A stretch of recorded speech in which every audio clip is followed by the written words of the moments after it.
Sveiki visi, čia ir vėl Vištyčio žinios, susitinkame jau antrą kartą. Su jumis Juta ir Rūta, žiūrėkime, ką turime jums šiandien. Mėlyje žinių žiūrovai, turime naują pranešimą, kad štai už mano nugaros tolumoje ežere matome keistą plaukiantį objektą. Manome, kad gali būti Vištyčio Respublikos gyventojai norintys patekti į Rusiją arba rusai norintys patekti pas mus. Kaip yra iš tikrųjų? Galbūt jūs žinote, kas mūsų laukia, jeigu jie pateks į Lietuvą. Iš tikrųjų labai įdomu, manau, tai tuo turėtų rūpintis mūsų policija ir mūsų teisėsauga ir mūsų politikai ir visi kiti, kas turi to rūpintis. O jeigu, kaip manote, ką jie ten daro? Rūta, norėčiau ir aš tai žinoti, bet kol kas tai neaišku. Mes pabandysim išsiaiškinti. Išbadėję po debatų laukia skanaus maisto valgyklos eilė. Pažiūrėkite, kokios ilgas kosminės eilės. Išbadėję. Nuostabaus maisto davinio. Netgi kieme driekiasi eilė. Kieme driekiasi eilė. O mes su Rūta žiūrim televizorių, o čia Supermeną. Šiandien vakarieniai gavome nuostabaus skonio aguoninių ir cinamoninių bandelių. Atsikask, Rūta. Šiandien mūsų laukia ekskursija po nuostabųjį Vištytį. Štai čia mes atvažiavome į beveik miestelio centrą. Matome nuostabų kultūros paminklą, centrinę bažnyčią. Dabar keliausime daryti užsakymų į parduotuvę.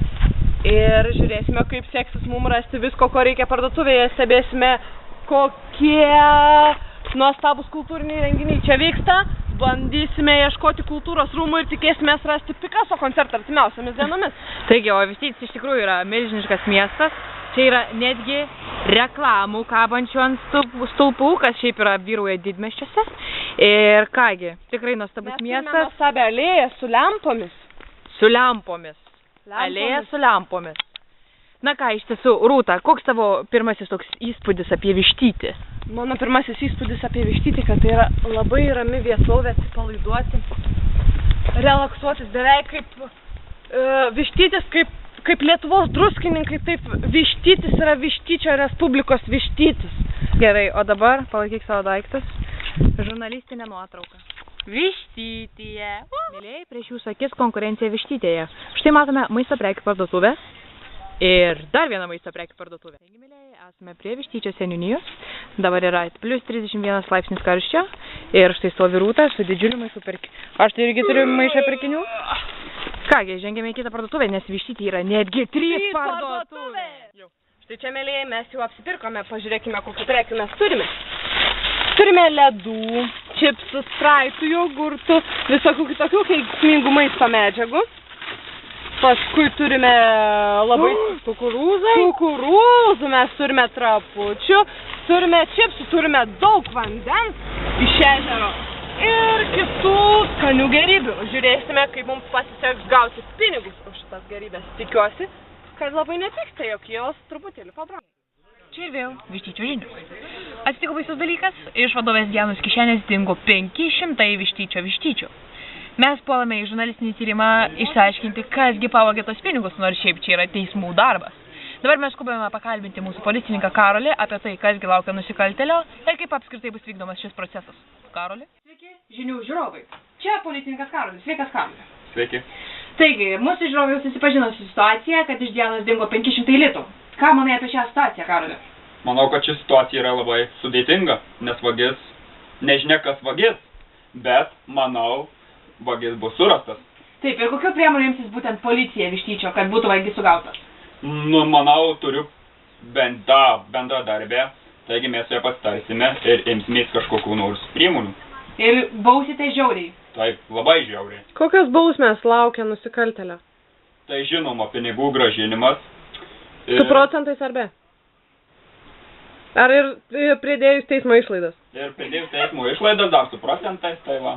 Nekas bus nusikaltėliui. Ir išeis apie kiek maždaug? 1000 kažkur Vištyčių. O jeigu nusikaltėlis pamatęs šitą reportažą nuspręstų prisipažinti, ar jam būtų kažkokių nuolaidų? Tai bus taikomos nuolaidos. Prisipažink. Prisipažink. Sveiki, mėlyje žinių žiūrovai. Prie manęs mūsų ministras pirmininkas Balys. Sveikas, Balys. Labas. Kaip tau sekasi? Puikiai. Kiek žinome, keliavai su dviračiais ir nuleido padangas. Jo, nuleido padangą, sakau, padangą nuleido. Čia pakatosim? Ne, viskas gerai. Gerai. Nuleido padanką, paskui 2 valandas palaukiau, gavau naują dviratį su krepšiuku, numynėm iki Vištyčio, nusipirkom, ko reikėjo ir dabar va, čia jau. O ko jums reikėjo? Reikėjo merginams parūpinti bandelių, velvitos, šokolado, netgi ir marškinių. O mes patys apsiribuvom tik iš vepsų ir ledais. Na ką, bet užteks užčiažiauti ir pakalbėti apie svarbius dalykus, tai yra apie politiką. Taigi, Baly, esi pas mus piramidės viršūnėje, visiems įsakinėjai ir nurodai piršteliu. Tai papasako, kasgi naujo politikos srityje Vištyčio Respublikoje. Taigi, mėly Vištyčio gyventojai, kreipiuosi į jūs. Rytoj ryte visi jūs prieš save jau matysite konstituciją. Joje bus daug nurodymų, kaip reikia teisingai dirbti, nesukčiauti. Bus daug apribojimų, prašom nepykti, bet mes norim, kad veikla visa būtų sąžininga. Tad tiek žinių. Taip, o čia dabar toks kitas klausimas. Vištyčio Respublikoje siautėja gandai apie dingusius 500 litų ir apie tai, kad vagis bus labai nubaustas, mes jau kalbinom mūsų policininką Karolį. Tai kaip čia su teismų sistema dabar pas mūsų valstybėje ir kas atsitiks tam nusikaltėliui? Šiaip, pagal baudžiamąjį kodeksą, kurį mes būtent dabar po šito interviu sudarysime, bus nurodyta, kokia bausmė bus. Tikriausiai įkalinsim namelį, bet dar konkrečiai nežinome, bet, tikimybė yra. Na kągi, Baly, ir prieš atsisveikinant kokį nors palinkėjimą mūsų žinių žiūrovams. Išsimiegokite. Na ką, dėkui už interviu. Gero darbo. Sveiki, mėlėjai žiūrovai. Mes turime šalia savęs prokurorą. Pakalbinome jau mūsų nuostabųjį ministrą pirmininką. Taigi išsiaiškiname, kokią situaciją ir kas laukia nusikaltėlio. Koks jūsų požiūris į visą šitą dalyką, kuris atsitiko mūsų valstybėje su dingusiais pinigais. Jūs galite taip pat pasakyti iš savo asmeninės patirties. Kuo toliau, tuo daugiau žmonių skundžiasi, kad dingsta jų pinigai. Matyt, jau sukčiai tikrai įsidrąsina. Bet yra įrodymai, šiandien per vakarienę gaunu pareiškimą, įrodymus ir rytoj bus teismas, kur spręsim bent vieną iš jų likimą, baudos bus sumas, moralinės žalos. O sakykit, teismo posėdis bus atviras?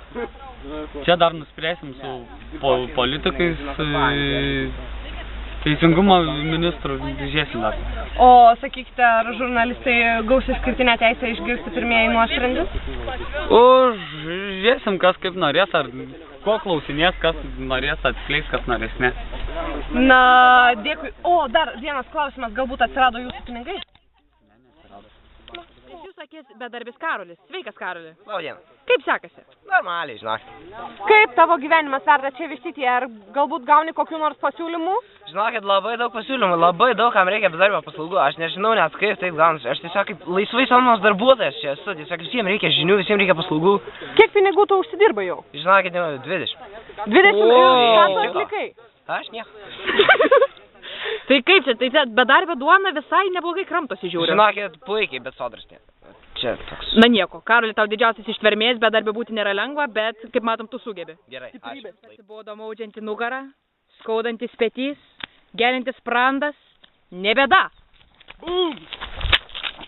Profesionalus Vištyčio ekstazės masažistai Ginvilė, Austė, Dalius padarys jums bet kokį profesionalų 2, 4 ir 6 rankų masažą už minimalią kainą. Vištyčio ekstazė! Tai buvo viskas. Ate!